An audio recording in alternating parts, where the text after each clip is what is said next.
ओम शांति। 14 फरवरी 2025 बाबा के महावाक्य। मीठे बच्चे, तुम्हें श्रीमत मिली है कि आत्म अभिमानी बन बाप को याद करो। किसी भी बात में तुम्हें आर्ग्यू नहीं करना है। प्रश्न, बुद्धि योग स्वच्छ बन बाप से लग सके उसकी युक्ति कौन सी रची हुई है? उत्तर, 7 दिन की भट्टी। कोई भी नया आता है तो उसे 7 दिन के लिए भट्टी में बिठाओ, जिससे बुद्धि का किचड़ा निकले और गुप्त बाप, गुप्त पढ़ाई और गुप्त वर्षे को पहचान सके। अगर ऐसे ही बैठ गए तो मूंझ जाएंगे, समझेंगे कुछ नहीं। गीत जाग सजनिया जाग। ओम शांति। बच्चों को ज्ञानी तो आत्मा बनाने के लिए ऐसे ऐसे जो गीत हैं वह सुनाकर फिर उसका अर्थ करना चाहिए, तो वाणी खुलेगी। मालूम पड़ेगा कि कहाँ तक सृष्टि के आदि मध्य अंत का ज्ञान बुद्धि में है। तुम बच्चों की बुद्धि में तो ऊपर से लेकर मूल वतन, सूक्ष्म वतन, स्थूल वतन के आदि मध्य अंत का सारा राज जैसे कि चमकता है। बाप के पास भी यह ज्ञान है जो तुमको सुनाते हैं। यह है बिल्कुल नया ज्ञान। भल शास्त्र आदि में नाम है, परंतु वह नाम लेने से अटक पड़ेंगे, डिबेट करने लग पड़ेंगे। यहाँ तो बिल्कुल सिंपल रीति समझाते हैं। भगवान वाच, मुझे याद करो, मैं ही पतित पावन हूँ। कभी भी श्री कृष्ण को व ब्रह्मा विष्णु शंकर आदि को पतित पावन नहीं कहेंगे। सूक्ष्म वतन वासियों को भी तुम पतित पावन नहीं कहते हो, तो स्थूल वतन के मनुष्य पतित पावन कैसे हो सकते? यह ज्ञान भी तुम्हारी बुद्धि में ही है। शास्त्रों के बारे में चास्ती आर्ग्यू करना अच्छा नहीं है। बहुत वाद विवाद हो जाता है। एक दो को लाठियां भी मारने लग पड़ते हैं। तुमको तो बहुत सहज समझाया जाता है। शास्त्रों की बातों में टू मच नहीं जाना है। मूल बात है ही आत्म अभिमानी बनने की। अपने को आत्मा समझना है और बाप को याद करना है। यह श्रीमत है मुख्य, बाकी है डिटेल। बीज कितना छोटा है, बाकी झाड़ का विस्तार है। जैसे बीज में सारा ज्ञान समाया हुआ है, वैसे यह सारा ज्ञान भी बीज में समाया हुआ है। तुम्हारी बुद्धि में बीज और झाड़ आ गया है। जिस प्रकार तुम जानते हो और कोई समझ न सके। झाड़ की आयु ही लंबी लिख दी है। बाप बैठ बीज और झाड़ व ड्रामा चक्र का राज समझाते हैं। तुम हो स्वदर्शन चक्रधारी। कोई नया आए, बाबा महिमा करे कि स्वदर्शन चक्रधारी बच्चों, तो कोई समझ न सके। वह तो अपने को बच्चे ही नहीं समझते हैं। यह बाप भी गुप्त है तो नॉलेज भी गुप्त है, वर्षा भी गुप्त है। नया कोई भी सुनकर मूंझ पड़ेंगे, इसलिए 7 दिन की भट्टी में बिठाया जाता है। यह जो 7 रोज भागवत व रामायण आदि रखते हैं, वास्तव में यह इस समय 7 दिन के लिए भट्टी में रखा जाता है, तो बुद्धि में जो भी सारा किचड़ा है वह निकाले और बाप से बुद्धि योग लग जाए। यहाँ सब है रोगी। सतयुग में यह रोग होते नहीं। यह आधा कल्प का रोग है। 5 विकारों का रोग बड़ा भारी है। वहाँ तो देही अभिमानी रहते हैं। जानते हो हम आत्मा एक शरीर छोड़ दूसरा लेती है, पहले से साक्षात्कार हो जाता है। अकाली मृत्यु कभी होता नहीं। तुमको काल पर जीत पहनाई जाती है। काल काल महाकाल कहते हैं। महाकाल का भी मंदिर होता है। सिख लोगों का फिर अकाल तख्त है। वास्तव में अकाल तख्त यह ब्रिकटी है जहाँ आत्मा विराजमान होती है। सभी आत्माएं इस अकाल तख्त पर बैठी हैं। यह बाप बैठ समझाते हैं।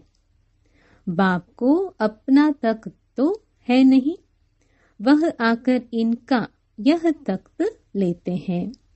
इस तख्त पर बैठकर तुम बच्चों को ताऊसी तख्त नशीन बनाते हैं। तुम जानते हो वह ताऊसी तख्त कैसा होगा जिस पर लक्ष्मी नारायण विराजमान होते होंगे। ताऊसी तख्त तो गाया हुआ है ना। विचार करना है उनको भोलानाथ भगवान क्यों कहा जाता है। भोलानाथ भगवान कहने से बुद्धि ऊपर चली जाती है। साधु संत आदि अंगुली से इशारा भी ऐसे देते हैं ना कि उनको याद करो। यथार्थ रीति तो कोई जान नहीं सकते।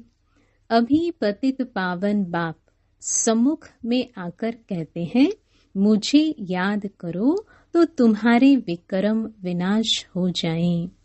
गारंटी है। गीता में भी लिखा हुआ है, परंतु तुम गीता का एक मिसाल निकालेंगे तो वह 10 निकालेंगे, इसलिए दरकार नहीं है। जो शास्त्र आदि पढ़े हुए हैं वह समझेंगे, हम लड़ सकेंगे। तुम बच्चे जो इन शास्त्रों आदि को जानते ही नहीं हो, तुम्हें उनका कभी नाम भी नहीं लेना चाहिए। सिर्फ बोलो, भगवान कहते हैं मुझ अपने बाप को याद करो, उनको ही पतित पावन कहा जाता है। गाते भी हैं पतित पावन सीताराम। सन्यासी लोग भी जहाँ तहाँ धुन लगाते रहते हैं। ऐसे मत मतांतर तो बहुत है ना। यह गीत कितना सुंदर है। ड्रामा प्लान अनुसार कलप कलप ऐसे गीत बनते हैं जैसे कि तुम बच्चों के लिए ही बनाए हुए हैं। ऐसे ऐसे अच्छे अच्छे गीत हैं, जैसे नैनहीन को राह दिखाओ प्रभु। प्रभु कोई श्री कृष्ण को थोड़ी कहते हैं। प्रभु व ईश्वर निराकार को ही कहेंगे। यहाँ तुम कहते हो बाबा परम पिता परमात्मा है तो वह भी आत्मा न। भक्ति मार्ग में बहुत टू मच चले गए हैं। यहाँ तो बिल्कुल सिंपल बात है, अलफ और बे। अलफ अल्लाह, बे बादशाही, इतनी तो सिंपल बात है। बाप को याद करो तो तुम स्वर्ग के मालिक बनेंगे। बरोबर यह लक्ष्मी नारायण स्वर्ग के मालिक संपूर्ण निर्विकारी थे, तो बाप को याद करने से ही तुम ऐसा संपूर्ण बनेंगे। जितना जो याद करते हैं और सर्विस करते हैं, उतना वह ऊंच पद पाते हैं। वह समझ में भी आता है। स्कूल में स्टूडेंट्स समझते नहीं है क्या कि हम कम पढ़ते हैं। जो पूरा अटेंशन नहीं देते हैं तो पिछाड़ी में बैठे रहते हैं, तो जरूर फेल हो जाएंगे। अपने आप को रिफ्रेश करने के लिए ज्ञान के जो अच्छे अच्छे गीत बने हुए हैं उन्हें सुनना चाहिए। ऐसे ऐसे गीत अपने घर में रखने चाहिए। किसको इस पर समझा भी सकेंगे कैसे माया का फिर से परछाया पड़ता है। शास्त्रों में तो यह बातें हैं नहीं कि कल्प की आयु 5000 वर्ष है। ब्रह्मा का दिन और ब्रह्मा की रात आधा आधा है। यह गीत भी कोई ने तो बनवाए हैं। बाप बुद्धिवानों की बुद्धि है तो कोई की बुद्धि में आया है जो बैठ बनाया है। इन गीतों आदि पर भी तुम्हारे पास कितने ध्यान में जाते थे। एक दिन आएगा जो इस ज्ञान के गीत गाने वाले भी तुम्हारे पास आएंगे। बाप की महिमा में ऐसा गीत गाएंगे जो घायल कर देंगे। ऐसे ऐसे आएंगे। ट्यून पर भी मदार रहता है ना। गायन विद्या का भी बहुत नाम है। अभी तो ऐसा कोई है नहीं। सिर्फ एक गीत बनाया था, कितना मीठा कितना प्यारा। बाप बहुत ही मीठा बहुत ही प्यारा है, तब तो सब उनको याद करते हैं। ऐसे नहीं कि देवताएं उनको याद करते हैं। चित्रों में राम के आगे भी शिव दिखाया है। राम पूजा कर रहा है। यह है रॉन्ग। देवताएं थोड़ी किसको याद करते हैं, याद मनुष्य करते हैं। तुम भी अभी मनुष्य हो, फिर देवता बनेंगे। देवता और मनुष्य में रात दिन का फर्क है। वही देवताएं फिर मनुष्य बनते हैं। कैसे चक्र फिरता रहता है, किसको भी पता नहीं है। तुमको अभी पता पड़ा है कि हम सच सच देवता बनते हैं। अभी हम ब्राह्मण हैं, नई दुनिया में देवता कहलाएंगे। अभी तुम वंडर खाते हो। यह ब्रह्मा खुद ही जो इस जन्म में पहले पुजारी था, श्री नारायण की महिमा गाते थे। नारायण से बड़ा प्रेम था। अब वंडर लगता है हम सो बन रहे हैं, तो कितना खुशी का पारा चढ़ना चाहिए। तुम हो अननोन वॉरियर्स, नॉन वायलेंस। सचमुच तुम डबल अहिंसक हो। ना काम कटारी ना वह लड़ाई। काम अलग है, क्रोध अलग चीज है। तो तुम हो डबल अहिंसक, नॉन वायलेंस सेना। सेना अक्षर से उन्होंने फिर सेनाएं खड़ी कर दी है। महाभारत लड़ाई में मेल्स के नाम दिखाए हैं, फीमेल्स नहीं है। वास्तव में तुम हो शिव शक्तियां। मेजॉरिटी तुम्हारी होने कारण शिव शक्ति सेना कहा जाता है। यह बातें बाप ही बैठ समझाते हैं। अभी तुम बच्चे नव युग को याद करते हो। दुनिया में कोई को भी नव युग का मालूम नहीं है। वह तो समझते हैं नव युग 40,000 वर्ष बाद आएगा। सतयुग नवयुग है, यह तो बड़ा क्लियर है। तो बाबा राय देते हैं, ऐसे ऐसे अच्छे गीत भी सुनकर रिफ्रेश होंगे और किसको समझाएंगे भी। यह सब युक्तियां हैं। इनका अर्थ भी सिर्फ तुम ही समझ सकते हो। बहुत अच्छे अच्छे गीत हैं अपने को रिफ्रेश करने के लिए। यह गीत बहुत मदद करते हैं। अर्थ करना चाहिए तो मुख भी खुल जाएगा, खुशी भी होगी। बाकी जो जास्ती धारणा नहीं कर सकते हैं, उनके लिए बाप कहते हैं घर बैठे बाप को याद करते रहो। गृहस्थ व्यवहार में रहते सिर्फ यह मंत्र याद रखो, बाप को याद करो और पवित्र बनो। आगे पुरुष लोग पत्नी को कहते थे, भगवान को तो घर में भी याद कर सकते हैं, फिर मंदिरों आदि में भटकने की क्या दरकार है। हम तुमको घर में मूर्ति दे देते हैं, यहाँ बैठ याद करो, धक्का खाने क्यों जाती हो। ऐसे बहुत पुरुष लोग स्त्रियों को जाने नहीं देते थे। चीज तो एक ही है, पूजा करना है और याद करना है। जबकि एक बार देख लिया फिर तो ऐसे भी याद कर सकते हैं। श्री कृष्ण का चित्र तो कॉमन है, मोर मुकुटधारी। तुम बच्चों ने साक्षात्कार किया है कैसे वहां जन्म होता है, वह भी साक्षात्कार किया है, परंतु क्या तुम उसका फोटो निकाल सकते हो? एक्यूरेट कोई निकाल न सके। दिव्य दृष्टि से सिर्फ देख ही सकते हैं, बना नहीं सकते। हाँ, देखकर वर्णन कर सकते हो, बाकी वह पेंट आदि नहीं कर सकते।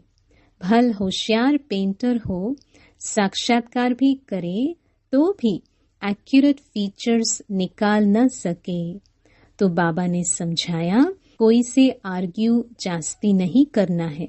बोलो तुमको पावन बनने से काम, और शांति मांगते हो तो बाप को याद करो और पवित्र बनो। पवित्र आत्मा यहाँ रह न सके, वह चली जाएगी वापस। आत्माओं को पावन बनाने की शक्ति एक बाप में है और कोई पावन बना नहीं सकता। तुम बच्चे जानते हो, यह सारी स्टेज है, इस पर नाटक होता है। इस समय सारी स्टेज पर रावण का राज्य है। सारे समुद्र पर सृष्टि खड़ी है। यह बेहद का टापू है, वह है हद के। यह है बेहद की बात, जिस पर आधा कल्प दैवी राज्य, आधा कल्प आसुरी राज्य होता है। यूं खंड तो अलग अलग है, परंतु यह है सारी बेहद की बात। तुम जानते हो, हम गंगा जमुना नदी के मीठे पानी के कंठे पर ही होंगे। समुद्र आदि पर जाने की दरकार नहीं रहती। यह जो द्वारका कहते हैं, वह कोई समुद्र के बीच होती नहीं है। द्वारका कोई दूसरी चीज नहीं है। तुम बच्चों ने सब साक्षात्कार किए हैं। शुरू में यह संदेशी और गुलजार बहुत साक्षात्कार करती थी। इन्होंने बड़े पाठ बजाए हैं, क्योंकि भट्टी में बच्चों को बहलाना था, तो साक्षात्कार से बहुत बहुत बहले हैं। बाप कहते हैं, फिर पिछाड़ी में बहुत बहलेंगे। वह पाठ फिर और है।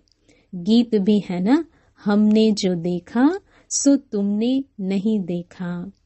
तुम जल्दी जल्दी साक्षात्कार करते रहेंगे। जैसे इम्तिहान के दिन नजदीक होते हैं तो मालूम पड़ जाता है कि हम कितने मार्क्स से पास होंगे।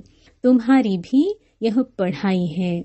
अभी तुम जैसे नॉलेजफुल हो बैठे हो, सभी फुल तो नहीं होते हैं। स्कूल में हमेशा नंबरवार होते हैं। यह भी नॉलेज है। मूल वतन, सूक्ष्म वतन, तीनों लोकों का तुमको ज्ञान है। इस सृष्टि के चक्र को तुम जानते हो, यह फिरता रहता है। बाप कहते हैं, तुमको जो नॉलेज दी है, यह और कोई समझा न सके। तुम्हारे पर है बेहद की दशा। कोई पर बृहस्पति की दशा, कोई पर राहु की दशा होती है, तो जाकर चंडाल आदि बनेंगे। यह है बेहद की दशा, वह होती है हद की दशा। बेहद का बाप बेहद की बातें सुनाते हैं, बेहद का वर्षा देते हैं। तुम बच्चों को कितनी न खुशी होनी चाहिए। तुमने अनेक बार बादशाही ली है और गवाई है। यह तो बिल्कुल पक्की बात है, नथिंग न्यू। तब तुम सदैव हर्षित रह सकेंगे। नहीं तो माया घुटका खिलाती है। तो तुम सभी आशिक हो एक माशुक के। सब आशिक उस एक माशुक को ही याद करते हैं। वह आकर सभी को सुख देते हैं। आधा कल्प उनको याद किया है, अब वह मिला है तो कितनी खुशी होनी चाहिए। अच्छा, मीठे मीठे सिके लधे बच्चों प्रति माता पिता बाप दादा का याद प्यार और गुड मॉर्निंग। रूहानी बाप की रूहानी बच्चों को नमस्ते। धारणा के लिए मुख्य सार। पहला, सदैव हर्षित रहने के लिए नथिंग न्यू का पाठ पक्का करना है। बेहद का बाप हमें बेहद की बादशाही दे रहे हैं, इस खुशी में रहना है। दूसरा, ज्ञान के अच्छे अच्छे गीत सुनकर स्वयं को रिफ्रेश करना है, उनका अर्थ निकालकर दूसरों को सुनाना है। वरदान: माया के संबंधों को डिवोर्स दे, बाप के संबंध से सौदा करने वाले माया जीत मोह जीत भव। अब स्मृति से पुराना सौदा कैंसिल कर सिंगल बनो। आपस में एक दो के सहयोगी भल रहो, लेकिन कंपेनियन नहीं। कंपेनियन एक को बनाओ तो माया के संबंधों से डिवोर्स हो जाएगा। माया जीत मोह जीत विजयी रहेंगे। अगर जरा भी किसी में मोह होगा तो तीव्र पुरुषार्थी के बजाय पुरुषार्थी बन जाएंगे। इसलिए क्या भी हो, कुछ भी हो, खुशी में नाचते रहो। मिरवा मौत मलू का शिकार, इसको कहते हैं नष्टो मोहा। ऐसा नष्टो मोहा रहने वाले ही विजय माला के दाने बनते हैं। स्लोगन: सत्यता की विशेषता से डायमंड की चमक को बढ़ाओ। अव्यक्त इशारे: एकांत प्रिय बनो, एकता और एकाग्रता को अपनाओ। बाप दादा चाहते हैं कि हर एक बच्चा एक रस श्रेष्ठ स्थिति के आसनधारी, एकांतवासी, अशरीरी, एकता स्थापक, एक नामी, इकोनॉमी का अवतार बने। एक दो के विचारों को समझ सम्मान दे, एक दो को इशारा दे, लेन देन कर आपस में संगठन की शक्ति का स्वरूप प्रत्यक्ष करें, क्योंकि आपके संगठन के एकता की शक्ति सारे ब्राह्मण परिवार को संगठन में लाने के निमित्त बनेगी।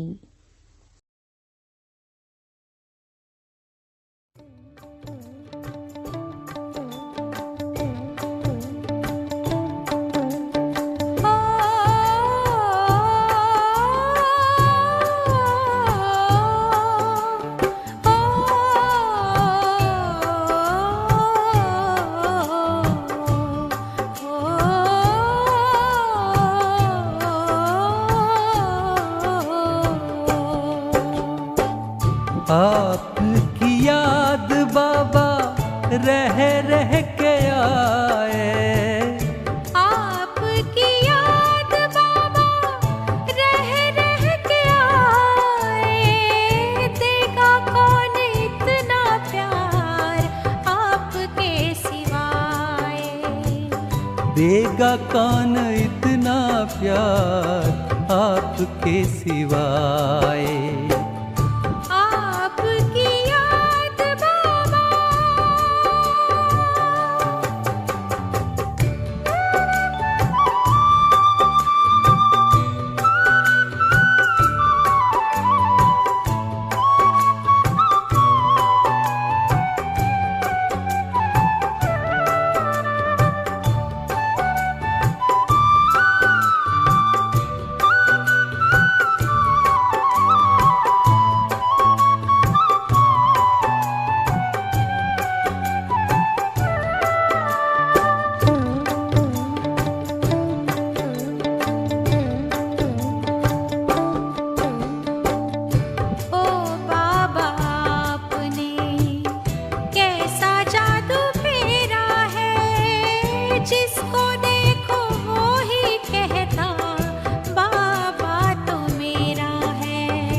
याद न आए क्यों जिनसे प्राण पाए, याद न आए क्यों जिनसे प्राण पाए। देगा कौन इतना प्यार आपके सिवा।